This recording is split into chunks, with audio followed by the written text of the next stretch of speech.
Earthlings and humans, Nephilims, Gaborims, Anunnakis, giants, people from Middle Earth, people from the escaped Nazis down there in Antarctica, people from Tartaria, other ones floating around that nobody can see but me, those entities, all religions, Nazis, what have you. Welcome here. God sent you, so I'm glad you're here. And especially to the most genius of all living beings, animals.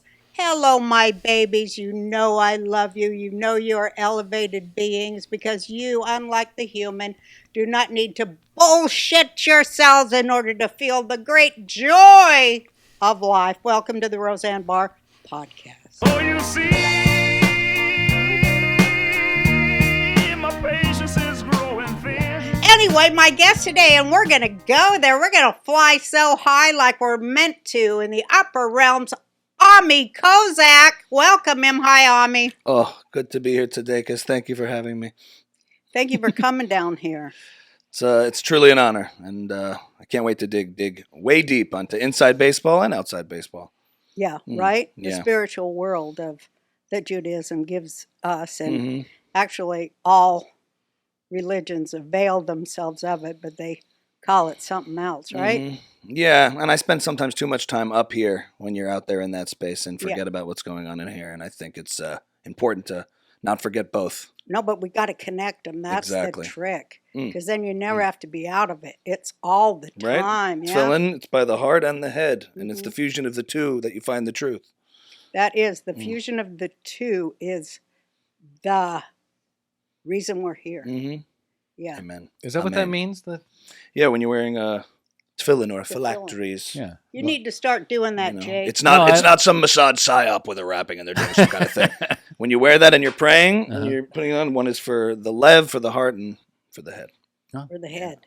That's And right. you're wearing a kippah on your head too, aren't you? I just couldn't find a reason to take it off. You know what Owen Benjamin calls it? The small hat. Oh, he's a sweet guy. Isn't he? The Jays. He's full of love. Oh, my God. But he calls him, he goes, the small hats run everything. Oh, the small hats, right. Did you see the thing with when the Pope was chosen and I couldn't tell if it was a parody account, but everyone was trying to see that the Pope was Jewish because of the yarmulkes they're wearing. See? They always wear yarmulkes. Of course. Oh, my God. Anti-Semites are never shy to reveal their ignorance, Oh, my God. And aren't they? It's glorious to witness it. Yeah. I said this on my Yom Kippur address, which nobody watched. And I'm so glad nobody watches any of my addresses to humanity. I'm so happy because that means nobody gets me. And I love that nobody gets me. But I do. And I know you do, sort of, even though you're a man. I don't think men can get me. Not yet. But anyway, your wife would get me. We'll get there. She does. She does get you. gets She's very excited about this. And how many children? 4 children. Good for you. Yeah. Age? Pru Uravu. We got 11, 9, 7, and 4. Girl, boy, girl, boy. Perfect. Yeah. Nailed it. Did you get him the Jewish way, if I could be so nosy? What does that mean? The Jewish way? Yeah. Well, yes, I prayed to Mossad and they dropped each one of them off. The Jewish way is the same way most humans do it. No, What it is isn't. that? Oh, explain. Okay, first of all, we have to say this. You identify as Ashkenazi. Yes. That's what you claim yourself as, Yeah. right? Mm-hmm. And I'm Sephardic. Mm-hmm. So we were going to compare all notes because people have never seen two kind of Jews. Yeah. Because they think there's only one kind with the big hook nose that controls all the banks in Mossad. Right. That's the Ashki one. That one's definitely that propaganda poster. He's How you Yeah, that doing? guy. Listen, I don't know why you're so scared of me. it's that guy. It's not they never portray a Sephardi strapping, hairy-chested Bukharian. No, they never No. show a Bukharian or a Syrian or Oh, Bukharians would scare. Iraqi. Bukharians would scare him too. If you've seen a real Bukhi, that's it's like the combination of all the features thrown into one guy. That's Bukharian. Oh, so confident and very not the best looking, but they're confident. And I No, admire they're that. not scared of shit. Not scared. But the Sephardi spirit, I think, is something we can learn from Yeah. because I think we're at a position now where we are always trying to. We're afraid of anti-Semites in a way that when they speak, we're so reactionary to call them out. Yeah. Mhm. And if they're so quick to reveal their ignorance and we have the truth, then we have nothing to worry about in terms of confronting it. And too many times we're trying to name and shame, and then we walk away with our back turned as if that's what we've they want us to solved do. the problem. No, that's what they want. And that's what they Well, want. they just want our attention. And I think And there's they want our hate because the devil grows when Jews hate on him. That's where he gets his energy. right. But here's what I do, because in my address there on Yom Kippur, I said, and it was 2025, just a few months back, I said, this is going to be more revealing. It's going to be a year of revealing. They're going to reveal themselves right and left. Don't try to come against them, because you're going to get their karma on you. Just let them unravel right before your eyes, and be sure to fucking notice it. That's the thing. Notice that they're unraveling. They're telling you that they hate the Jews. Notice it and fucking laugh your fucking ass off, because God wants you to notice who they are. Like people who say the N-word. Don't correct them. Don't say it's African American. Let it stand so people can see who they are, because they must be woven into visibility. I agree 1,000%. And they are the enemies of Torah. They are the enemies of God. They are the enemies of God's people. And why are we God's people? Because we are so fucking cool. That's why. Well, I have been saying for a long time, the only way one can truly understand October 7th and on till this moment is looking at it biblically, because if you even just stop and think, even the people critical, have they ever asked themselves, like, why are we so obsessed with this one nation and this one people?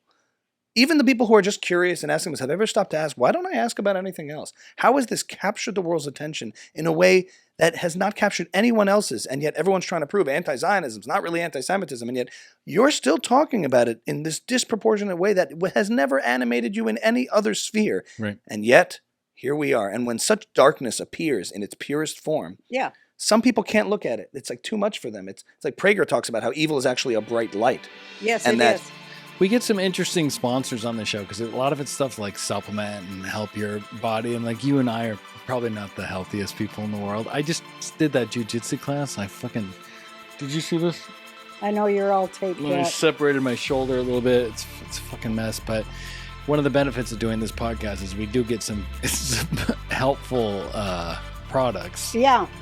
And they're like, hey, you want to try it out? And it's like, yeah, this is an anti-aging thing. Yeah.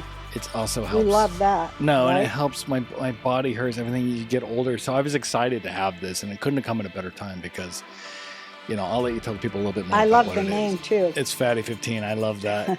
But it's Fatty good. 15 Yeah. is a science-backed, award-winning, patented, 100% pure C15 supplement. Yeah. It's vegan-friendly, free of flavors, allergens, or preservatives. Fatty 15 has 3 times more cellular benefits than omega-3 or fish oil. By replenishing our cells with the crucial C15 nutrient, Fatty 15 effectively repairs cells, reverses aging at the cellular level, and restores our long-term health and wellness. Fatty 15 is on a mission to optimize your C15 levels to help support your long-term health and wellness, especially as you age. You can get an additional 15% off of their 90-day subscription starter kit by going to fatty15.com/RB and using the code RB at checkout. People who It's Lucifer is the light bearer. and they can't see it, so they look away. But but in that bright light that gets cast out in its darkness, you can see everything. So, like you're saying, so many things become God's revealed. showing us. Yeah. It becomes He's revealed. showing us. He's showing us every day how they unravel themselves, like Joe Biden. Now he's still getting unraveled. Well, folks, we're doing 500,000 fentanyl. Don't trigger me, folks. We're talking to Rosie Bell. It's great. We love that. That's what she's Svarty, Bukharian. That's what I am. Hairy legs down my legs, same as white kids. Where's your bathroom? Sorry, I couldn't resist. I love your impression. I do a Biden bracha on stage. You would do? love that. Yeah, Can I because see I it? relate to Biden in that Why? way. Because whenever he would speak, to me, it's kind of like when you're trying to make a bracha, but you only know the beginning and the end. What's a bracha for our Bracha is a blessing in blessing. Hebrew. A blessing. And there are some brachas that are short. Thank for this beautiful day. You thank God for this. Thank God for this bread. Some are very long. And so when Biden spoke, I'm like, oh, we've all been there where you're trying to make this long, Baruch Hashem, okay, Macham. Just 500,000 in fentanyl. Folks, that's what he done. Look at what he done. Same as white kids. My main seller, man. We've all been there. If you're a Jew and you've tried to make a bracha, you've tried to get up for the Aliyah and you fumble the words, you're just Bidening. He's truly a real Ashki Jew. He says he's Catholic. God love you. God love you. But we're talking about Mashiach. It's coming. Where am I going? You can't resist. Amazing. We're cooking. Yeah. Oh my God, Mashiach is a huge subject too, but we're saving that for the end. Yeah, or sure. some other time. We'll save it for the end. That's fitting. Because Save these it are, for last. it says in Daniel, these Yeah. are the footsteps of Mashiach. Mashiach ben David. Yeah. Which is the continuation of Mashiach ben Yosef, a 2,000-year, development into this. So I'm so excited, and when I see them just showing who they are, that they are demonic and full of hatred to the Jewish people. And I always knew about anti-Semitism since I was a girl, because I was raised in an apartment house full of Holocaust survivors. Right. And so I saw numbers on people's arms, and I was like, I don't want to live in that world, no matter who the people are, to have been numbered that way. Of course, that was before they had Social Security. Well, I also have 4 grandparents, all on both sides, all Holocaust survivors. So it's weird. I mean, I was one of those who grew up in that environment, but was not hysterical or paranoid. You have that generation, first and second generation, and That's some her. people.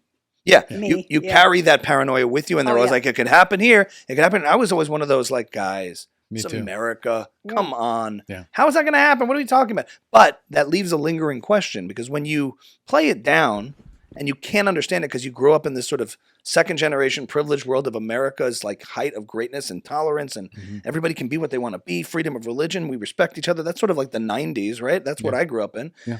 And then you're left with this question. Okay, I don't think it can happen here, but how did it happen there? You look at Germany, it's like civilized, industrialized society, and you never really get that answer. And Not it's kind me. I knew why it happened there, and I always thought it would happen. of right. But on October 8th, Now you know. I Yeah. get it now. And what I think a lot of people in this space who are asking questions or curious about this and may not feel as sensitive to it, they don't understand the Jewish antennas. That we No. come from the lines of people who were like, I'm getting on the boat. I'm anxious. Yes. Something's going down here. Yeah, and if none of that had ever, sixth sense. if there was no It's Goebbels, Judar. if there exactly no Goebbels, no Holocaust, no thousands of years of repeated cyclical persecution, they'd have a point. Right. But that's not reality. Right. And so I'm not for overreacting when there is an anti-Semitism and inventing it, but I'm not for underreacting when it's right there in front of you. I'm Well for fucking reacting. said. Well, Also- that's why we were talking before, Yeah. how the task is to get the heart and the head together. Yes. Lined up. Yes. They got to be lined up. And one of the things that's, I think, frustrating is forget Kanye's song and forget Kanye himself. That's obviously is what it is. But to see a civilized world, I think he told us incredible things. I really do. We'll talk- I want to talk about it for a minute. it's but just what's disturbing to me about it is the way civilized people react to it.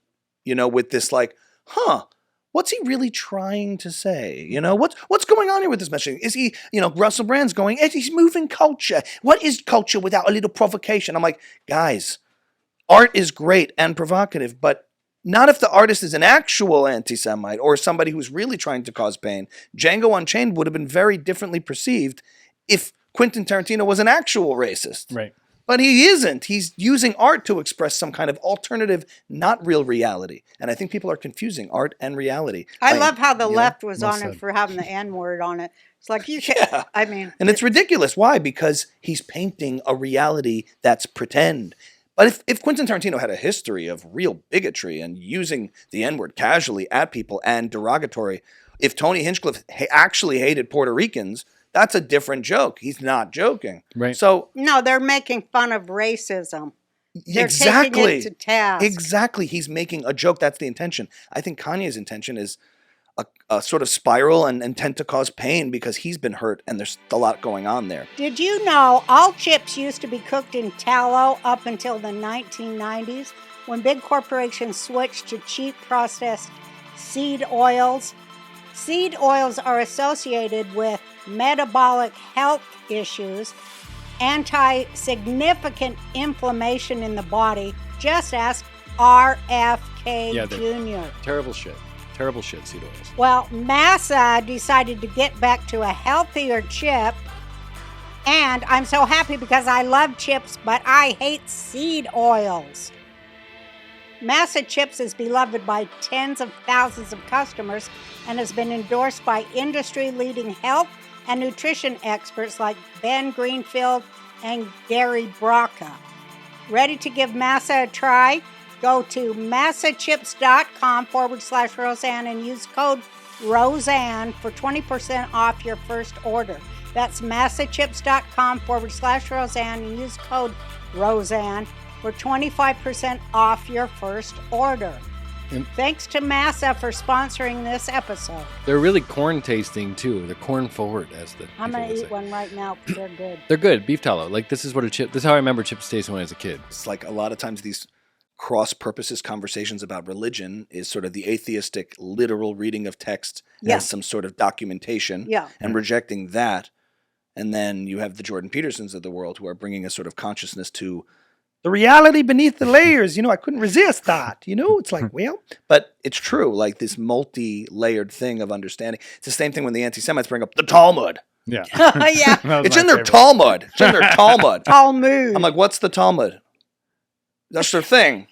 Isn't that they're never hesitant to reveal themselves. Right. No. That's the whole thing you're saying is like, let them. Yeah. Yes. It's like a Mel Robbins thing. Let them reveal themselves, because the shame and sort of identifying of it to try to squash it is preventing them revealing themselves. It only gets worse for them. %. Thank you know, for so saying that. let them. Just let us see And we're them. strong enough. Yeah. I'm not saying don't confront them. Right. I'm not saying go like this and pretend it's not there. But Doesn't work. and you give into this caricature that what are we afraid of wrong ideas if we have the truth? Yeah. That's your That is. lightsaber. Excalibur is if you have the truth. That's exactly right. Whether it's Israel, Judaism, whatever, let them do that. And then ask them, what's the, I remember seeing when like Schultz went on, It's like actually, Patrick Bet David, and he I goes, hate saying this, but it's actually God. yeah. I say, let me introduce you to a guy you may have never met. His name is God. Did you actually hear though that like the New Testament, the Gospels were actually written by Jews? Who's that? Is that Jake Shields? Yeah, it's actually I think the Gospels were written by Mossad because they were all Jews. Did you know that? And like actually, like Jesus might have been a Jew. That's what they say. He might have been actually secretly a Jew as a psyop. And I'm like, you're talking about all these cults and stuff secretly founded by Jews. Hey, you know who founded Christianity? Jew. They're behind everything. So. And a Jew founded Islam too. Oh, yeah? Muhammad was a Jew. Really? He was married to Yeah. a Jew, wasn't he? And That's his what he wife told- was a Jew too. Interesting. She was And, Jew you and know, everything. he was Jewier than the Jews. Two, He made a Sephardi, peace- definitely Sephardi.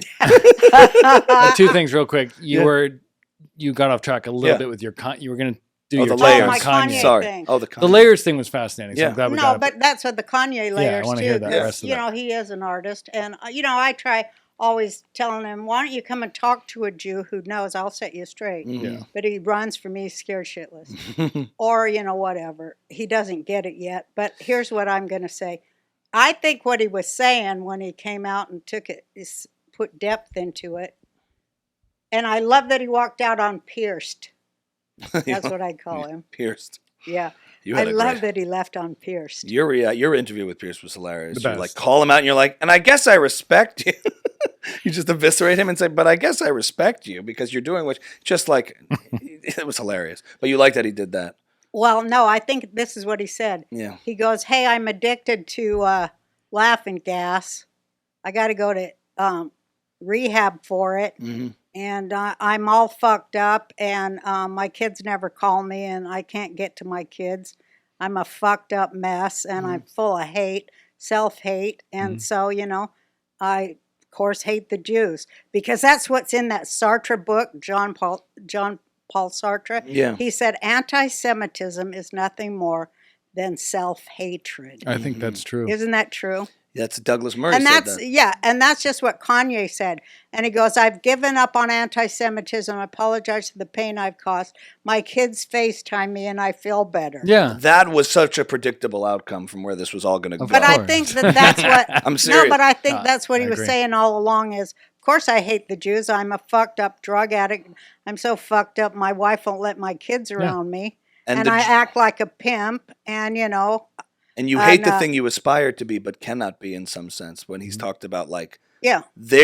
he went on this one rant. A lot of this is also just a lot of mania Projection. and projection. Douglas Murray said, "You tell me what the Jews are guilty of, and I'll tell you what you're guilty of." Remember, that's his right. whole line. Like it's a projection. The whole thing about Israel is a projection. Complete, not Yeah. just falsehood, inversion. Right. It's one thing Inversion. to lie. Yeah. It's another thing to have anti-truth. Right. Which is the complete inversion. So everything they accuse Israel of is actually what's being perpetuated against Israel. Right. And Kanye's rants on the Jews, look, I think a lot of it from his standpoint comes from places of pain and mental health and spiraling. Well, but what's he- weird to me is no, the when world's he was response to it talking- and lionizing him as After some he truth said he teller. was Yeah. blowing Yeah. his cousin, Yeah. then he goes, his cousin had porn in his house, but he Yeah. goes, I went in my mom's closet and the shit I saw in her magazines, I was never the same. So I knew right away it was SRA, it's satanic ritual abuse. Oh, interesting. So his mom was a witch. That's obvious because she went to the uptown fucking colleges and started acting like that because they're all witches. They're all fucking lesbian witches. I say it all the time. I know I was in the left.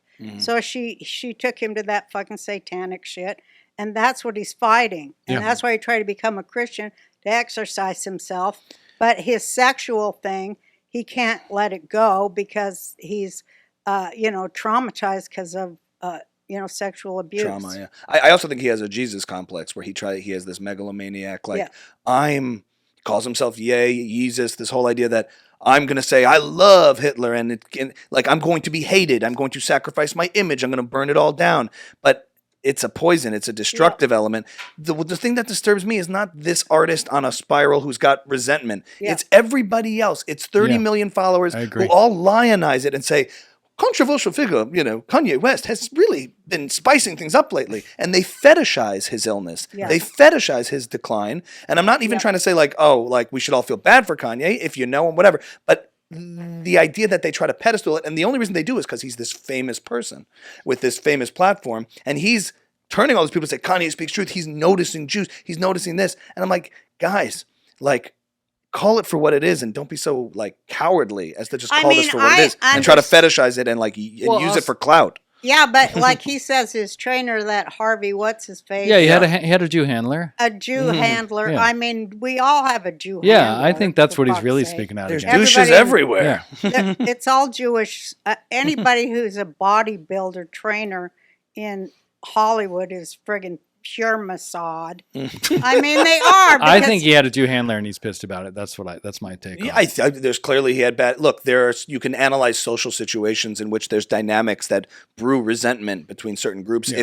If you're somebody who's not in the Jewish community or whatever, and you're CAA is the CIA, and of course they're working with Mossad. listen, Of course, They invented all the those Me Too fucking movement. guys work together. They all work for MI6, which is owned by British Crown, who's the one that fucks everything up. They're the ones that fucked up the whole Middle East. it's always the British. And then they go around acting That's like hurtful. That's very Israel hurtful. is a colonial. What the fuck? What about India, you cunt? It pisses me off. They're on the BBC talking about Israel's colonial. You fucking colonize everything and you're still doing it, you bunch of cunts. Yeah, they used to come here and put us on slave ships, Americans, as indentured servants. What's that? They- The British. The Irish the were British, the yeah. first Yeah. slaves They in actually had this slaves. country. Uh-huh. And then they changed the name to indentured servants, Right. but they owned the Irish. Right. It's the fucking slave boats. War 1812, all Friggin' this shit. English. Anyway, I hate the damn English. you were saying this was good. So, You know, Well, they're I was in just that saying, first of ninth all- circle of satanic. You know, all the royals are Satanists. Let's just be real. They hate the Jews. All their secret societies are stolen from Judaism, and they reversed it and turned it satanic. Let's Well, we don't just talk be about real. that anymore. Right? It's not so nice. We leave it under the rug. That's what we do. The Royals. Is that what you're saying? All of them. Yeah. All the Jew haters Yeah. and their royal blood, And they're like, oh, you fancy yourselves the chosen people. Well, we don't believe that if you believe different than us, you're going to burn in hell. The UK, So we aren't that chosen. That European UK flavored sort of deep anti-Semitism, that goes way, that's like a deep ancient thing, because That's Europe's old much school. older than America. Yeah. I think, you can analyze anti-Semitism from all these things. A lot of people use it and call it a shape-shifting virus. Yeah. And like sort of the woke right adjacent types will say, oh, it's just like racism. It doesn't mean anything. You just call everything anti-Semitism because it's shape-shifting. No. Anti-Semitism is always kind of the same thing. It's just its sources are multi-dimensional. It comes from different places and ends up as suspicion of Jews, Jewish conspiracy, animosity towards Jews. We can walk and chew gum at the same time. That's not what we're saying, that anti-Semitism is everything. We're just saying that multiple sources contribute to it, whether it's socioeconomic, and when you have communities like athletes or rappers where it's always kind of Jewish executive and artist, it's always easy to point to the seen deleterious effects or getting screwed on deals, and rather than the unseen benefits of, how much someone's benefited from relationships with Jewish managers or agents. But that's like the capitalism communist argument, where on the Marxist side, they always point to the seen destruction and inequalities. They don't point to the massive seen benefits of prosperity and standards of living. All the music that's been made because of, call it, a business that has a lot of Oprah representation of Jews, all the art that's been contributed and funded. We don't see all that stuff because it's invisible and it's easy to just scapegoat and blame. So it all ties to these same animating principles. We can blame things that we can attribute things to things that we see on the bad, and the unseen things that we don't see, we can just say, that's the Jews or that's the this. Everyone points to whether it's landlord and tenant, or it's like, all these relationships that have breeded hostility, it's also based in this idea that I don't see and notice, all the good. The white noise in my head to just shove food or snacks in my face is gone. I don't know if you're like me. I find myself blacked out. I call it werewolfing, and I'll find myself in a pantry at like 2 a.m. just shoving animal cookies in my face, and I don't know where it is. I don't know if it's stress. I talked to nutritionists and therapists about it. The people at TWC told me that there's a hormonal thing, potentially, that this might help. And I shit you not, I've been taking it and that white noise is gone. I haven't really changed my life or my diet. I'm not exercising anymore. But that incessant need, those cravings that drive you crazy, they're gone. This is called drop. And it's I can't say what it's comparable to, but there's a shot that a lot of overweight people were getting in Hollywood. A lot of people lost a lot of weight and it's taken the world by storm. But there are side effects with it. Mostly because you're getting this big shot once a week. So what TWC did is they developed Drop, which is basically a low dose entry into it. So you're just doing a little bit a day. You're acclimating your body. So the side effects are virtually non-existent with this. And I think just for that alone, you guys, it is worth trying. I'm not going to tell you anymore. You want to try it yourself? Go ahead. Go to twc.health/RB. You'll get 10% off your first order. Use the code RB and, try it yourself, but I'll tell you, for me, it has changed my life. Honestly, just not having that nagging, it's liberating. That's the word for it. I am liberated. The capitalist Jewish thinkers on the communism side, what you can point to, I think Karl Marx technically was Jewish, but they like to say everybody He disavowed it, but he disavowed it. They point to Jews involved in all these overrepresentation intellectual movements on the left. That's what the right likes to do. Yes, and it's true, a lot of leading communist thinkers were Jews. But you know what? You also got Milton Friedman and Murray Rothbard and all of these leading thinkers on the capitalist side too. You could flip it either which way. And when you're overrepresented in intelligentsia and intellectual pursuits, not going to apologize for that. No, it's something to aspire to in terms of scholarship and academic excellence. So all these different multiple sources, you can kind of own the perceptions that are wrong, and then you can correct them. And I think that's a better place to do it. Better way to do it than naming and shaming. Not focusing on what's hateful, but focusing on what's true. I think they hate us first, and then they look for reasons later. That's the other thing I go back and forth true. about. It's like, is it an inevitability to hate the Jews? Well, they're raised to hate the Jews. Right. Culture raises them that way because culture is Jew-hating, and I don't care if anybody thinks I'm wrong. I know it is. I was raised in it. Yeah. I know it is. Everything I saw as a child, it blew my mind. Well, can I point something out? Just using Kanye? Yeah. Kanye goes up and does a song, Hail Hitler, and everyone's like, oh, what's the artistic pursuit of it? Trying to say? When mom mentions the Muslim Brotherhood, gone, canceled. Right. So it's like, then the argument is, well, Jews run everything. Well, look at just those two examples right there. You can clearly see there's a different approach to the fallout. Michael, Why didn't she get that same treatment? Exactly. Anti-Semitism is a tool of power. And Yes. whose power? Kings and queens. Can you? That's why I can't believe people don't see that right in front of their face, and they'll dig under the rug 20 feet to find a Jew. But it's right there in front of your face. Kings and queens, royals who own us, okay? Yeah. They own the world, okay? They own the stock markets, and they own the Bank of International Settlements in Switzerland. They own the UN, they own the Vatican banks, they own everything. And they have the Rothschilds who work for them. And I always say the Rothschilds work for people who don't work. And the Rothschilds wear them silly goat heads because they've set themselves up to be the scapegoat of the royals. And what they do is sell out Jews, the Rothschilds, and Soros and all of them. They turn them into power because power must assume all wealth. That's the pyramid scheme of it.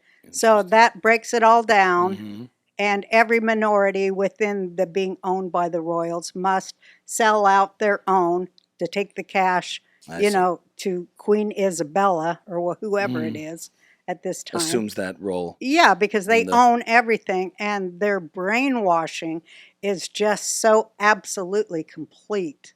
They got a guy with a big, religious symbol on him and a tall hat that comes and knights them and makes them imams. I mean, it's all church and state. There's no separation. This That's is specifically bullshit. in the UK you're talking This about? is everywhere on earth. Everywhere there's royals. There's royals in China, too, in Right. Japan, everywhere there's royals. And that just means False they own idols. all the money. False idols. It means they own all the money. And when things get hard, and especially when they're getting close to being unmasked, they throw the Jews to the dogs in the street. That's what a scapegoat is. It keeps Right. the heat off of the owners. Uh-huh. And could it's use also them a manipulated in useful different ways. tool because once you divide people against the Jews, it's easy to divide them against the blacks. It's easy to divide blacks against blacks, Jews against Jews. That is a massive tool of power. And the Jews who are on the side of power can't wait to turn in the Jews who ain't. And they get rich on it, just like the boule with blacks. Black people like Al Sharpton and those other members of the ruling class boule that keep the black people in line and in ghettos and transfer all their wealth to be laundered to the Yeah, owners they have of the black world. handlers. People that So steal- it's- everyone's Well, got a handler. nobody thinks of it in this, and it's a funny thing because we're in this space now where one side thinks can't say anything about the Jews, and we're like, you can say anything That's all about you the talk Jews. about, Look what yeah. you can get away with. Yeah. Look at the Overton window and the things you can say about Jews now that you couldn't say 5 years ago, not because of cancel culture, but simple common decency. When Michael Richards had his rant at the Laugh Factory and paid a heavy price for it socially and financially, nobody went on to claim the blacks must control everything because he said the N-word. Wow, look how much they control. Look how much they were able to strip him. Nobody even collectivized it. We just said, hey, man, that's not okay. Not a cool and thing whatever. to do. And one could argue over why he paid it too much of an excessive price. It's an overcorrection. But the point is, nobody went to presume this collective guilt on behalf of a black conspiracy to shut down Michael Richards. Right. And yet, you say anything you want about the Jews, and yeah, they use arguments like free speech and all this stuff. I'm like, we're not talking about legal consequences, but there are going to be social consequences if you're a good person to say, hey, that's not okay. And people can't bring it in themselves to do that now. It's You know very why? bizarre. Because part of their glee Yeah. of the anti-Semites, they love to make fun of Jewish suffering. Mm-hmm. Oh, they can't get enough of that. Oh, yes. Well, And that's the whole woke, mm-hmm. is to belittle Jewish suffering. That's Jordan Because it's Peterson. like, yeah. There's nothing more successful. There's nothing more annoying than a successful minority.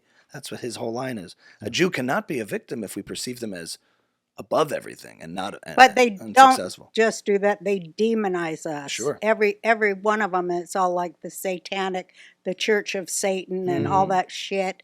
The synagogue of Satan. That's the wrong word. It isn't synagogue of Satan. But, I'm not even going to go into it. But they demonize us.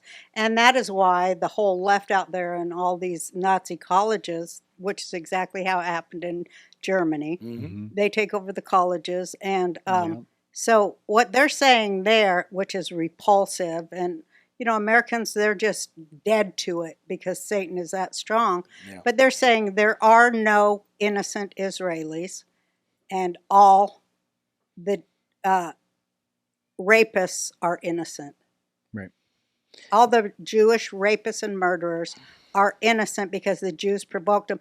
The Jews wore too short of a skirt when they was walking down the street and deserved to get raped. Yeah. How progressive. This is the perversion of the language too. It's like you not only are permitted to do what's necessary, but you have to feel virtuous in hurting Israelis. So this is the whole pattern repeating itself. And Jews. Nazis in Nazi Germany believed they were doing something virtuous. They weren't saying, we're bringing a little evil. At the time, they are purifying, cleansing, creating a pure race. These and therefore, in order to do that, Jews had to be framed bacteria. as dirty, Right. as vermin, as rats. And if you just you'd have to be blind and deaf not to hear the language used at Zionists to just quench the thirst of anti-Semitism that is just permeating all these college campuses. Zionist rats, Baby killers. The picture of the Israeli flag in the garbage. We need to cleanse this world of Zionism. Just say Zionism. You could see if you say Zionism and Israelis. And first of all, since when is it okay to hate anyone for nationality either? All of the sudden, you see how it's moved. It used to be Zionism, like communism or all these other beliefs. I just don't like a set of ideas. It's not people. Now it's moved. Now it's Israelis. Right. They Jews keep are right pushing. here. Yep. They're never okay. They keep pushing till they colonize. Right. They want a caliphate. And what you do is like you just see how things get bad one small step at a time, and it's incremental. I mean, at least you call the woke right anti-Semites. They're honest. Oh, we just hate Jews. Just say it. We hate Jews. The left allows themselves these linguistic tricks to avoid contradicting what they claim to believe, which is we're against racism. Right. But Zionism, then Israelis. You know why? Yeah. Because a preponderance of that left are of Jewish parentage. Uh-huh. They're self-haters. Yeah. Yeah. They're, we spoke about that before, yeah. They're self-haters. And they're uncomfortable. And I always say, well, hardly any of them has a Jewish mother. Let's be real. Yeah, and they put on a tallis and some Jewish regalia when they're protesting Israel. When they're the argument is, look, I really have nothing against Jewish people. I just love people that hate Jewish people. I don't hate Jews. I just love people that hate them. Hamas, resistance movements. And there is a masochism that goes with it, a self-hatred of anything exclusionary or exceptional.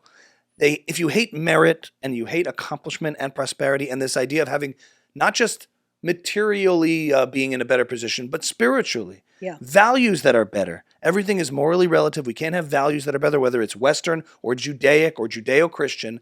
That makes them wholly uncomfortable, and therefore they reject it in themselves. Because they're all fucking privileged there at those colleges. But of course. Privilege is really bad for Jews because it does make you hate yourself.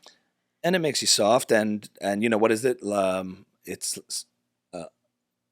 There's that phrase, right? Soft men make hard times, hard times make hard men. Hard times make hard men, hard men make soft times, soft times sometimes make weak men. So it's weak men. I screwed it up, but it's a good expression. But it's true. Where Privilege hard times make hard men, Yeah. hard men make good times make soft men, men. soft That's what men it make is. hard times. Yep. Got it. Well Well, of course they're privileged. You can't be at Yale and depressed. Yeah. So you got to go speak for the oppressed, and what's better than the oppressed that your uncle, the oppressed that your Jewish uncle in Israel that everyone hates. I mean, they want acceptance so bad. You said that about Occupy Wall Street, that they were all the sons of the people at Wall Street. Of course. It's I hate my mom syndrome. Yeah, it's F-you mom culture. Yeah, it is. It's resentment plus a lack of gratitude, and you get out there and think about it. You've never built something for yourself. You've maybe been silver spooned, and now you need a purpose. Yeah. You need virtue. You need a cause. And these kids need to be socially accepted. They're in college. They want to do something against the grain. And what's against the grain? Well, it cannot be that evil is evil and good is good. I'm innovative. I'm going to think. I'm going to grow out my armpit hair, shave my head, and grow a beard, and sleep in an encampment tent and smell like patchouli. But this is our revolution. I mean, when you take God out of it, because a lot of them are completely godless, you'll find a God. you will find something to worship, and if it's not God, it's a very dark version of that. It's all that tikkun olam bullshit. Yeah, very generic idea. It's like, okay, peace. Oh, yeah. Oh, so that if you go, you know what? Your peace is bullshit. Hey. Your peace is nothing but capitulation. And also, And living on your knees. What are you talking about? That ain't peace. I also am like, if you want peace, and I do, then you have to fight those who don't want it. Yeah. What a brave stance to be against violence and pro-peace. Now I'm for self-defense and getting rid of those who don't want peace. That's how you get peace. Yeah. That's how you're denying humanity, these utopian You ideas. kill all the fucking warmongers. That's how you get peace. 100%. There's people who want it. Peace is great, but if there's people who don't want it, then you have to do something. Yeah, kill them. And there's nothing virtuous about leaning over and dying and taking it. Most of is these strength. arguments are about Israel should just take it. Yeah. And Just they all get rest raped on and that. killed. Yeah. Ceasefire. Don't return the hostages. Don't disarm Hamas. Just ceasefire. Oh, okay. October 8th showed us all, but I think we all missed it because we Mm-hmm. were all dumb. But October 8th sprung up a worldwide movement against Israel the day after the massacre. Sure. And it was so well organized. They had the same tents, the same signs, the same encampments worldwide the day after. So you tell me, it was a worldwide, free Calculated. Palestine. From the river to the sea, Palestine will be free. That means kill Jews. And they say it like it means nothing to them. When you're They don't even know what it means, but they're saying kill Jews. Oh, but it's a sexy, fashionable way of being think they know okay what it with means. violence. Yeah. The two people who were killed, who were just murdered at the embassy. These one might have been a Christian, but They or both were Jewish, Christians. or both Christian. It was who cares? The point was that's not relevant. The reason they were targeted was because they were likely Jewish, Israeli, or both. Okay, Well, they worked in the Israeli embassy, Embassy. but Yeah. both were Christian. and then there was And it was, okay, we're going to kill somebody who they thought was Israeli in America. globalize the Intifada. What That's do you right. think that looks like? That's All of a right. sudden, your cafes here start blowing up from suicide bombs, and you can't go into a bus station or the subway without worrying it's going to blow. Now, remember, the left That's celebrates what they this. brought here. They brought them No, they here. did. That's what's They going to happen. brought them here, every cell, ISIS in every Yeah. neighborhood. They- They brought them here on purpose to do that here. It's going to start happening. And what's interesting is you see the left-wing elements that have been saying globalize the Intifada, resistance, and glorifying this kind of thing and being pro-violence and targeting of civilians. Mm-hmm. And they are forced to celebrate it or abandon their entire framework and narrative. The far-right people are calling it a false flag. Right. Because they've been so the ones implicitly calling for violence have to now explicitly celebrate it. The ones explicitly calling for violence on the right have to evade and say this is a false flag. It can't be real. Someone else is behind this. The And Jews. The truth is they're all just authoritarian tyrants who want to burn it all down. Yeah. And which side are you That's going to be right. on? The ones who want to preserve civilization or the ones who want to destroy it? It's really that simple. Yeah.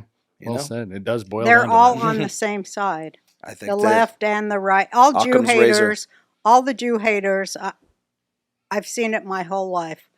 They are all Moloch worshipers. Mm-hmm. They don't worship the God of Torah, of Abraham, Isaac, Jacob, Jesus, and Muhammad. Mm-hmm. They don't, well, I don't know about What do you mean by Muhammad. that? That's I Pierce don't when know you said about Moloch. What do you mean Muhammad. by that? I think he worshipped something else. Mm-hmm. But they don't worship God Mm-hmm.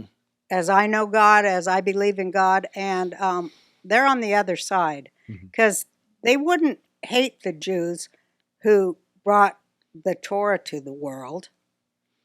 You just wouldn't. Yeah. You just wouldn't mess with that, Mm-hmm. And of course we know that we'll win. Mm-hmm. We always win. So why would you want to put yourself in that? Why? What's the thing where you're making the bet if you don't know if there's heaven or not, but you make that bet? I don't know. Or for the atheists who say, well, you know what, I forget what it's called. But it's like, if I'm going to throw down and place my bets here, I'll side with the group that just still manages to survive everything. Yeah. Yeah. And I'm like, at some point I ask myself, are you people happy with yourselves, constantly blaming all of your problems on Israel and or the Jews, rather than looking to yourselves? Be productive, be tolerant. That's what I think it is. I'm like, what's wrong? What's the psychology here? How do you feel? Can anybody look at you and think this is respectable? You know? Because it's the double bind. It's Yeah. the tree of the knowledge of good and evil. It's the double bind dualism Mm-hmm. because it's double standards, because without their double standards, they would have no standards. Mm-hmm. Because what other country in wartime after a massacre is expected to truck in food for their genocidal enemy?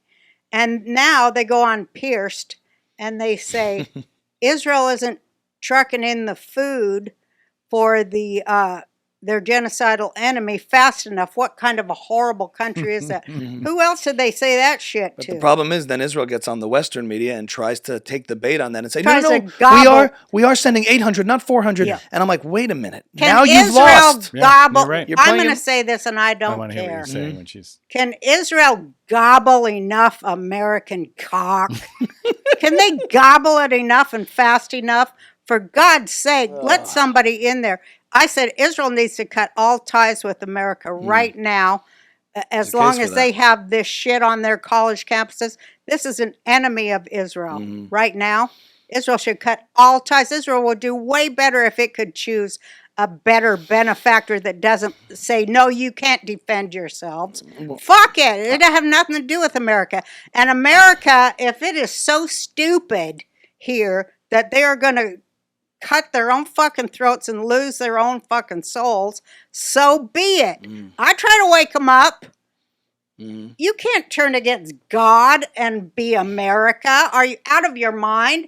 And you know, right after the Jews, they're going to come for the Christians. And I can't even believe these Christians prattling on and on about how great Hamas and Islam is. What the fuck is there? What are they thinking? I was at the Kerem Shalom humanitarian crossing, and I was speaking to this guard there, a female soldier, and asking her as these trucks are just pouring in and into Gaza, and it's like, how you doing? How you holding up? She's like, well, it's a little hard because my cousin's a hostage. So I Jesus watched these Christ. trucks cross the border into Hamas territory where they will continue to get raided. Yeah, they just And- steal it. You basically minimize the cost of war, incentivizing Hamas to be propped up because they raid it, they steal all the resources, they use it for terrorist activities, they use it to rearm, and she's waiting, and her cousin is beneath the tunnels somewhere. Yeah. And so when they get on the news and they try to flex that they're, on the one hand, blaming Hamas and making them fully accountable and making the case that they are responsible for all this death and destruction that nobody wants, no civilized person wants that. They say Hamas is responsible, and then yet Israel takes responsibility for the well-being of the civilians, of the enemy combatants that are causing the suffering. And that, to me, is self-defeating in a way. You want war to be effective, ruthless, and quick so Yeah. that the suffering ends and you defeat the enemy that is perpetuating it. And so, like, I can understand this temptation. No one wants to see human suffering. But if there's nothing righteous about sending your soldiers into a booby-trapped building to die, and then you go and brag about how you did that, I just don't see how that's moral and righteous to do that, because nobody frames it. And every time Israel's putting resources in to helping the civilians of its enemy combatants, it's compromising its own security and facilitating further casualties on its own side, soldier and civilian. That's not moral to me. It's not, and they're doing It's it publicly. so immoral. Yeah. It's demonic. Yeah. That's playing right into the royals. That's playing right into that bullshit. That WEF Nazi world order. And I think both their enemies see the restraint as weakness, and the Western allies hate it. They resent them for it too. If Israel asserts its strength and wins the war effectively, I think you get more hostages. I'm not a military tactician, so I'm speaking out of turn. Obviously, I don't know exactly what the Well, strategy civilian militarily should warfare be. is very difficult. But the in some point, and it's places. easy for us armchairs in the West to sit comfortably when we don't face the consequences of one particular decision or another. And I say that to the haters too. I do. My family lives there. Yes, I love it when I see commentators and people telling the IDF what they should do from the hater side. And I'm like, yeah, you don't face any of the risks of Israel restraining itself or calling for a ceasefire or allowing 1,000 terrorists back into Gaza. Why did they do that? Effectively, Who told them to do that? Israel is extorted and held to a standard that the fact that it values life and they're willing to get one person back, they'll trade 1,000 and risk future lives for the sake of one life that's in immediate danger. It's a deal with the devil. It is a Israel and the deal with the devil. Palestinians and the regimes that they're fighting are not morally equal in culture. And so when you're fighting that kind of battle, you're doomed to lose on those grounds. So the thing is, exactly. it is a deal devil's with the bargain. devil. Absolutely. Well, they better get off that. I'm think so. telling you what, they better get off it. I'm not exactly sure how to precisely do that, but I just think your standard of war is victory, so that the war is over as fast as possible. Not this sort of. Oh, they could have ended this war in 3 days. Yeah, it's like long, drawn out. 18 months later, it's not like the world applauds it for No, it. it's If hurting anything, it's Israel. worse. Yeah. This movable middle that's been watching this and is confused, you provide a huge propaganda opportunity to turn the world against Israel. That's what by they did. That's utilizing all of these images of war. And I want to tell someone like Pierce, like, Israel has every right to defend itself, of course.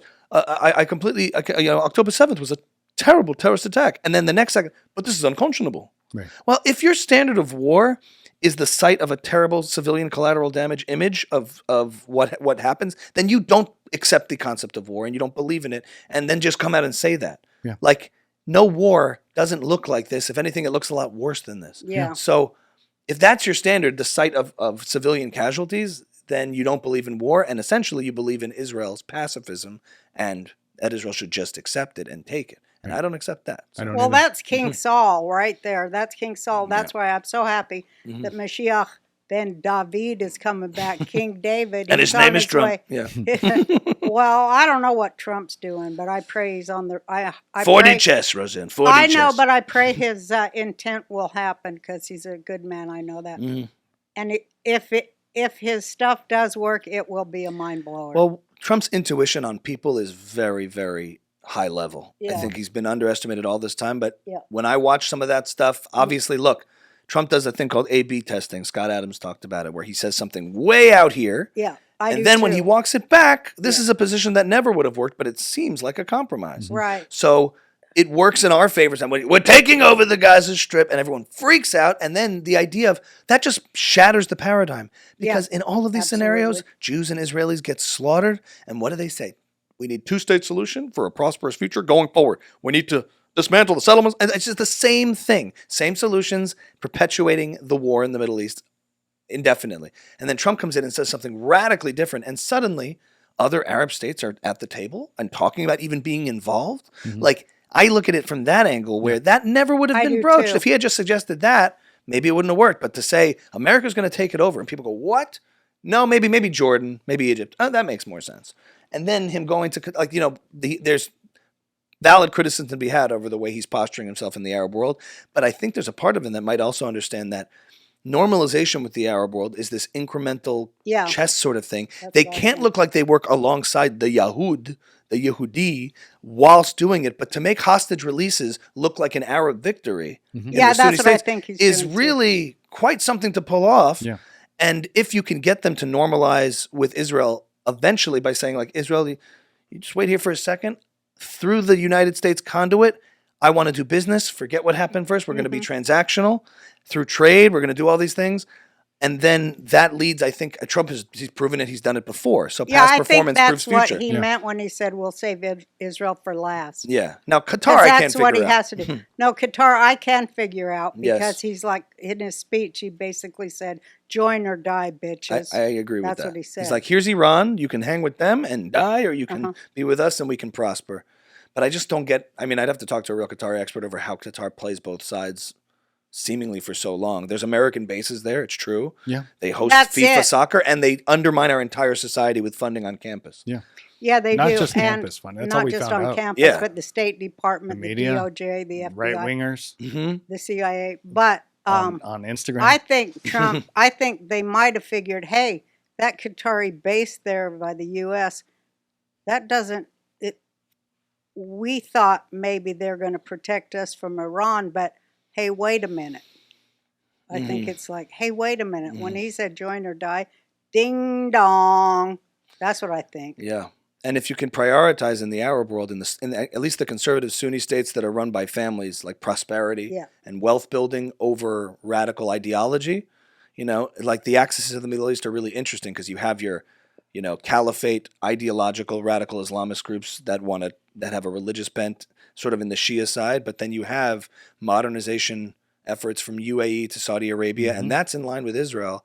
So maybe Right. there's just a way to just further point a clear divide within the Arab world and the radical world And if you can separate that wheat from the chaff, it's a tough. I think that's tough what thing he's to do, doing but with I do too. Iran too, Yeah. because he's isolating them. I- Arabian Gulf, right? no, Gulf of I think that this is why I sent my tweet, because I was Mm. speaking with journalists in Iran at the time Yeah. about how the Iran deal had militarized all the police there, just like it did in America. But I think the Iranian people are by and large pro-Israeli, and they want their government gone. And I think that's why Trump said, hold off, Bibi, there's no bombs. We're going to do it through negotiation, because he's knows that it's like upwards of 80% of the Iranian people are done with this shit. I think it's important when you talk about Iran too to specify the Iranian regime versus the Iranian people. In Yeah. that sense, look at Iran in 30 years ago in pictures. Yeah. It's unrecognizable. It's a Yeah. modern society. Iran means Aryan. What? It means Iran Aryan. means Aryan in Did you know that? Farsi. In what Hitler sense? founded it. Oh. That's where it comes from. It would just be The Persian. Muslim Brotherhood Hitler founded. Uh-huh. It's Yeah. very white, Interesting. Aryan, Western for a long time. Oh, wow. Well, I Western. didn't know Well, that. they say they're The the, more you know. original Aryans or the Persians. Yeah. What do they call it before Iran? He's Persia. Persia. Right. Persia. But there is a moderate, was an massive empire. population in Iran that's been dominated by this the American- Islamic Republic. The Well, It's regime. our fault. Americans That's what invented happened. the Islamic Republic. When the Shah fell. Americans, Uh-huh. yeah, Yeah. ISIS, He didn't all fall, that. we took him Obama out. did all that. Mhm. Yeah. Thank you. Yeah. Do you Well, do they- Obama? I do. Rosie, I do. And I love that. Thank you. We can hope and change. Like he was always like, he says, Obama's thing is just saying a whole bunch of nothing. It's what Kamala did much worse, but Obama did it slightly better. Oh, he was great. He's like, at it. now it's true. When it comes to the region, the Middle East, it's true that there are folks on one side. But it's also true that there are folks on the other side. And it's true that there's also a third group. And they can get involved and they can do things that we can all aspire to do. And I've just said nothing. Yeah. And Kamala just did it much worse. We continue to do the work that we will do. And we will continue to do. And that time is every day. That time is every day. What? We're going to do it again in 2028. That time is every day. You think you just fell out of a coconut tree? I shouldn't have said that. Sorry. What about Pelosi? Do you do her? I'm not going to discuss that. Just the face. I think I need to retire. Just the face, right? I have the Pelosi face, I guess. I haven't ever done a Pelosi I impression. wish you would do all of them, Yeah. especially Adam Schiff. Schiff. I haven't. Schiff is also like Yeah, Oh, MK that's Ultra. See it? Yeah, I do see it. micro impression. Just there it is. He has like like school principal molester vibes a little bit. right? 100%. Didn't you do Candace? What's her name? Candace Owen. Didn't you do her? Impression? I saw you with a wig. Was that Candace? For I did a woke right Passover Seder where she was just like, guys, it wasn't the Jews crossing the Red Sea, it was the Frankists. Okay, like seriously, So that was my extent of my impression. I don't have a good Candace, and can't You think- went on her show, and that was very brave of you. Thank and you. handled yourself with aplomb and restraint. That was very good. I tried a different thing. I thought ignorance is easier to fix than hate. At the time, it was like November, and I saw this weird drift happening. And then, she was like a fan of some comedy stuff I had done way earlier than Israel. And then I tweeted at her a pretty firm tweet because she tweeted like, I agree with the Queen of Jordan, Queen Reina, that Jews are weaponizing anti-Semitism to silence people into compliance. And I'm like, Candace, October 7th happened about 4 weeks ago. The only weaponizing that's happening is actual murder of Jews. And I just saw this weird confusion happening where they were confusing the mobs of people across campus and the West supporting Hamas and calling that out. And I acknowledged to her right at the first minute of the episode that it's true that there have been groups that are responsible for overusing anti-Semitism, calling it where it doesn't exist. That doesn't mean we have to be so tribal as to not call it out where it does exist. Right. You do no one any favors, and it's the exact same unproductive thing, and it's destructive. Right. And so we had I went into it more as a conversation than a debate at the time, and I think not triggering any sort of defensive posturing, making accusations. I just went into it like, look, someone's allowed to have wrong ideas. Someone's allowed to be ignorant. And sort of naming and shaming, at least as a gut reaction, as an Yeah. instinct, Mhm. is something like look, okay, people would do that sometimes with other people too. Like even Rogan saying, I don't know, kind of looks like a genocide. Like he's watching something he doesn't know that much about. Don't take for granted how close you are to an issue. You know, if there was something happening in Nigeria and I had a Nigerian friend and I was just watching news about it, I wouldn't. He shouldn't expect me to know everything about his Nigerian community. Right. Now, it happens to be weird that Israel gets this ridiculous spotlight, disproportionate to anything. But I went into the conversation with that, and I thought it was constructive and productive and sort of a demonstration on how you can still hold your ground. You can confront these issues. You don't abandon your principles, and you can still do that. Unfortunately, as the months went on, I think she just kept diving deeper and deeper into these darker corners and her community just became so much darker and hateful. Like after she left, this was when she was still on the Daily Wire platform when I had the first conversation. The second one, it was a debate with Dave Smith and then another conversation with her. But you can even see the comment section on the first one. Oh, the comment section on the first one was, what a great conversation. Finally, so nice to see civil discourse. The second one, don't let that Jew control you, Candace. Right. You go, girl. He's a rat. He's demonic. And like you could just see, like finally she's in Twitter Spaces with the Tate brothers and Bilzerian and all these people, and they're just talking about how, you know, it's the Zionists, it's this, it's the grand conspiracy. And at that point, I'm like, okay, we had the second conversation. Well, she did marry into a royal family. The next day after our second conversation, she releases her whole Mengele rant of how it just seems like bizarre. Like, why would you even do that? Like, why would you even sew people back together?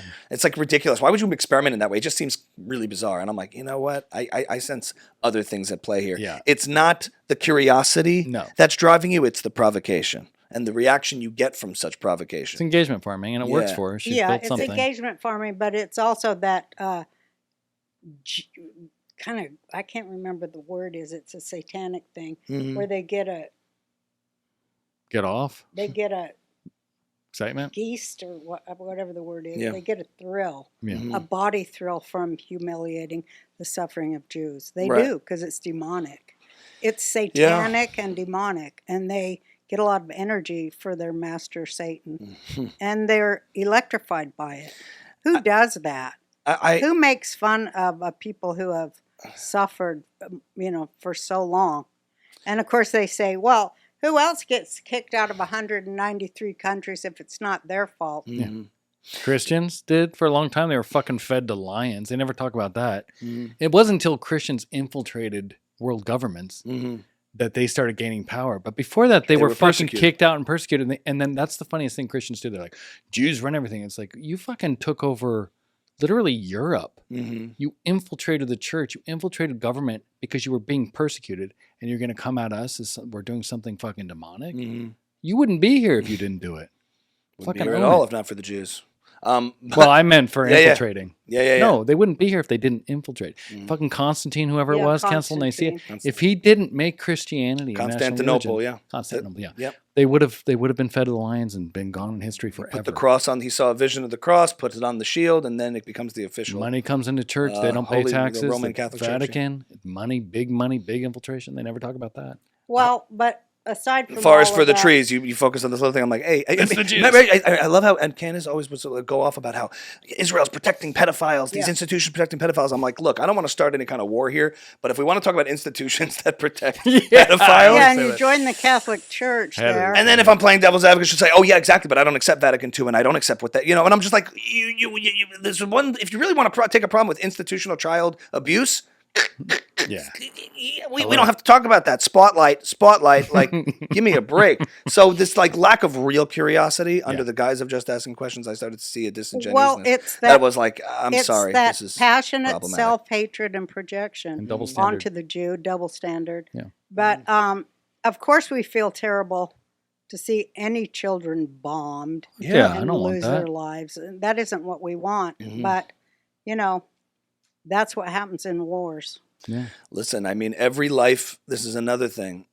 People confuse in this conversation objective morality and everyone else's subjective values, as if it's some sort of gotcha thing to say we care about our own family more than someone else's family. Everyone loves their own children more than other people's children. That's not a gotcha point. They try to say, obviously, Israel values the lives of Israelis more than Palestinians. Duh. Every government prioritizes their own civilians more than the enemy civilians. That's the contract of a government. And the fact that Jews have kinship and a shared familial history and cultural and religious history is not a gotcha point. Every life is objectively valuable, but not every culture equally values life. And so it's not some sort of gotcha. We prove that you clearly prioritize. Everybody prioritizes in a subjective way one's own children, and that extends to friendships, family, community, and that's how life works. That's how human beings work. We have preferences. That doesn't say anything about objective morality. That a Palestinian child is not of objectively more or less value than an Israeli. Well, they are less valued by Hamas. They're both less. How come they don't? I wrote a thing to all those fucking protesters. Because when I get on Twitter, I go, "Why don't you put those babies in the tunnels Exactly. instead of all the gay guys?" It is a gay mob. Let's just be real. In Israel or Hamas? No, Hamas. in Palestine Is it or gay whatever or the is it fuck child they call rape? it. It's child rape. It is a child sacrifice cult. Yes. And they hold that. They hold the aid and the food till they get a boy from the family to come in and do. I know it. I've been there. I talked to the women. The women don't like it. It's like being in a gang, like the Bloods and the Crips over there. They run it the very same way, and they control the children, and they sex traffic them too. They're jumped in. The real response to that, Israel, you obviously just care about Israeli lives more than Palestinian lives, is no. Israel cares about its own civilian life more than Hamas cares about its own civilian life. That's right. That's the moral difference. Yes. They value life in general, objectively. Hamas not only doesn't value life, they value death. They do. That is the difference. Well, and they're no a government child is expected to prioritize the civilians of They're its a enemy child of its enemy regime. sacrifice cult. Yeah. They're a death cult. And I don't think this defensive language is helpful when they talk I about don't either. human shields. Like whenever I hear human shields That's as a what term, I I'm say like, all the time. and They ain't I've used it shield too, nothing. but it doesn't work. And people like listen to it. They think there's something perverse about it. Why? Because shield implies defensive. Right. And Hamas is the aggressor and continues to be. Yeah. Right. And the reason these wars happen is because of them. So when we use language like shields, it puts them on defense. I think that it needs to be constantly reiterated that it's not just like they're hiding behind children. They're sacrificing children. I know they're sacrificing. What I like is before they throw the gays off the roof, they all rape them. Yeah. You've seen that? Yeah. No, that's real. Good Which Lord. is why I don't know why someone like Jake Shields is so pro Islam and Muslim. You always talk about how great they are. It's like if I think if it's you're gay, why would self-evident if you think about it for a minute. no? But why would a gay guy be for Because like Muslim? Islam? all of them. I mean, if I got on their phones, I would get them all arrested. Of course. I know it. Yeah. Listen, but if why- you have a common enemy and you hate the West or something like that, then you find common enemies. It's like, why does the far left and radical Islamic ideology and the far left Queers for Palestine, where I do they know align on why. a common enemy? Right. Yeah. The West. I know. And merit and But prosperity. I know what they run on too. Yeah. Boy ass. Boy ass. Yeah, I knew you were gonna say that. It all runs on boy ass. I'm telling you, the devil runs on. Boy Gets ass. his thing. Boy ass. That's Mm-hmm. what it's about. Is that like a Spanish word? Boy ass? Boy ass. Boy ass. Boys It is true. Boy ass. Well, how do you make a child soldier? That's how you do it. Yeah. Boy ass. You rape them. Yeah. You rape them till they can't think, and then they just follow orders. Yeah. Right. All of them. It's Ugh. Maybe that's why patriarchy Jake Shields gone amok, and that is its peak. And that's what the devil is. So, okay, let's talk about God and how It's a good God. segue. That's a I transition. love how God is exposing the devil in all of his guises everywhere on earth, Yeah. Yes. and how he is so much more powerful than any of this evil. And he's making us see it, because once you see it, you can't sleep. You can't turn away. You have to become active. You have to talk about it. You have to organize, and you have to stop it, because that is why God put us on this earth, to stop it. Be the light unto the nations. And if we don't assume that role, that's why people hate us. And I then think they that's come true. after us. If we don't do the right thing, because we're uniquely equipped, because our brains have been so fucked with. Like my poor grandson, he said to me, I don't even know why they hate us so bad. All we are is a bunch of nerds that are autistic. Yeah.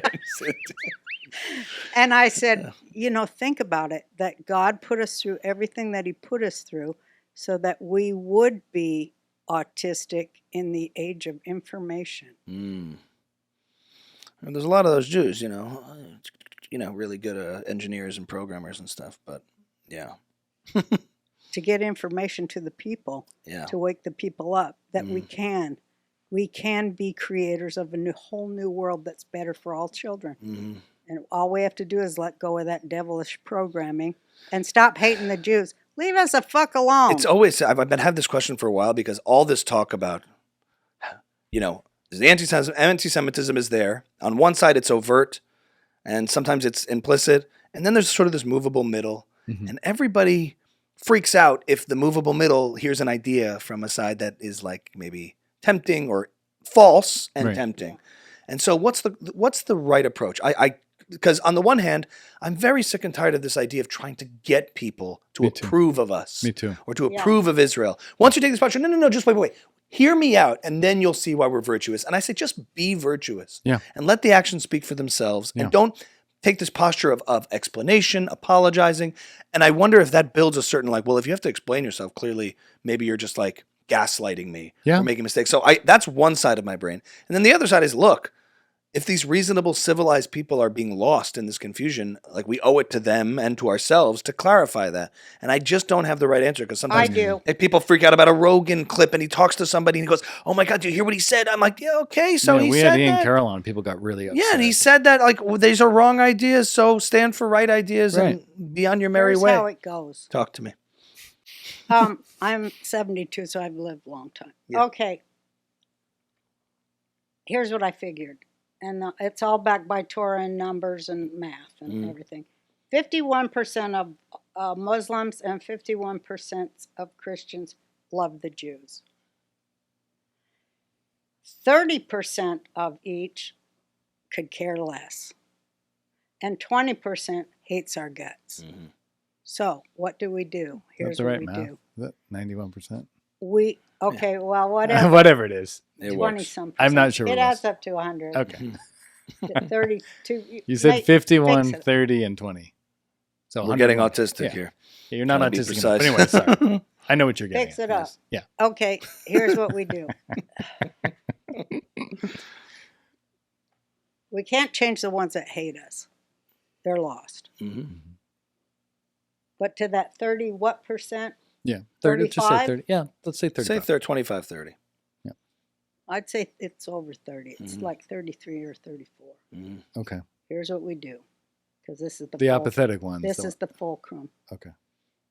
Why are they apathetic? Why do they have no opinion? Why do they not know what's right and what's wrong? Why can they not see it? Because they are captive. And so what we do in one of our most sacred and powerful Jewish prayers is we ask God to set the souls of the captives free. Amen. Yeah, I like that. It's targeted. We can't go for the ones we hate. That's good. So there's your answer. Right. Target. Don't go for the ones we hate, but it's those that could succumb They to it feel or be it confused by doesn't it. affect them, and they're like, yeah, that's a long way away. Yeah. It's a bunch of religious hocus pocus. Right. I don't really believe they are not seeing it. Yeah. And because they're captive. They're captives of mind control, and they need to have God reawaken the spark in their heart and their mind and their soul. And is that be done? set Yeah, go free. ahead. Is that done by example? Do we just assert and live our best selves as proud Jews? Do you engage in other more direct and proactive ways? No, we can't do nothing about Yeah. it. Yeah. All we The can less we do, talk, the better, to be honest. all we can do as Jews is Yeah. repent for the things we do wrong and ask God to forgive us. Mhm. That's the most powerful thing we can do, Mhm. is repent for our pride, our arrogance, and the other things we do wrong, Yeah. which are a lot. Mhm. When we lie to ourselves and when we do all the things we say they do. Israel is to struggle with God, so Yeah, where it's built into the cake. but we have to know He wins, and that we have to repent and return to Him with a broken heart and ask Him to forgive us, and then ask Him to save us. And that's all it takes. It's real simple. It's just like turning the light on in a room, you know. Yeah. And any of our other clown show, it ain't making a fucking difference. Yes. It's all internal. It's all, and I just, even for me, who's often too much in my head, like we said before, like the only way to explain this reality we're in now, as Israel has sort of the issue, kind of like the Tower of Babel has seemed to have collapsed. Yeah. It's hard to find out what means anything anymore. We can't even understand each other. We use You don't terms and need to. words, progressive, conservative, Yeah. woke. Nobody understands what anything means. If the Right. definitions have collapsed, we're all in Babylon. The Tower of Babel has That's right. fallen, Mhm. and We're forget- we're feeling the earthquakes of it. But the Yeah. only thing that does matter beyond all them words and mhm, why, bullshit, yeah, is that you have within you a soul that's connected to God. And so cleanse it Mhm. mhm, and return. Yeah. And Yeah. then with a cleansed heart, ask God to save you. That's the only hope we have. amen. And that's it. Wow. And Amen. that will happen because I said it here. And say why, because read what your I wife got to get it sent from my you, phone right here. This is a because special thing. This is a very special day. I'll read it for you. It happens to be. It happens to be today, Chodesh. Rosh Chodesh, the first of the month. We Oh, always I- acknowledge that. okay. One of the first commandment given to the Jews was to acknowledge the first day of the month, sanctifying time to bring godliness back to this finite world. And there's all sorts of ideas based around that goes very deep. But the idea of organizing and sanctifying time. Today, we filmed this podcast on the first of the month of Sivan. And my wife sent this to me. She holds on all of this really good, deep spiritual stuff and keeps me grounded in that world as I get too much in my head. Sivan is here. The month we stood face to face with Hashem, with God. This is the month of the greatest gift. But Hashem, God, can only give you what you believe He can. So expand your heart, stretch your belief, make space. The light is already trying to reach you.